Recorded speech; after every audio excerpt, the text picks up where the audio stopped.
Okay, this roof is in the same neighborhood where we took the video of the last roof. It's a different grade of shingle. There was two different shingle grades in this neighborhood. This one is the stronger of the two.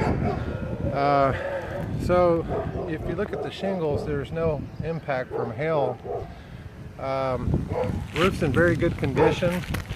However, when the roof gets to be about 10 to 12 years old, the vents need to be caulked.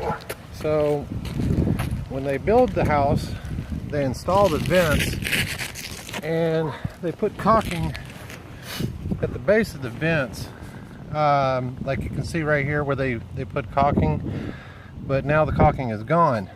So we had all this rain this past spring. One of the #1 problems for leaks was just because the caulking had deteriorated on these nail heads. So as the water drains down, you'll get water seepage into these areas here.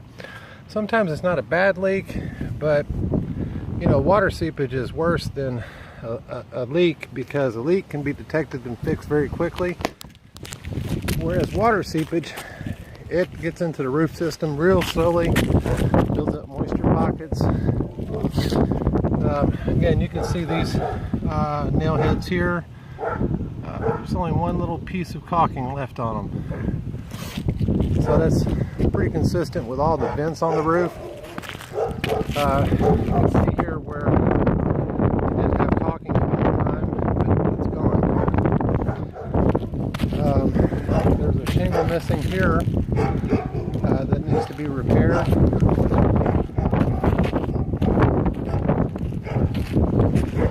And there's also a shingle missing here, needs repair as well.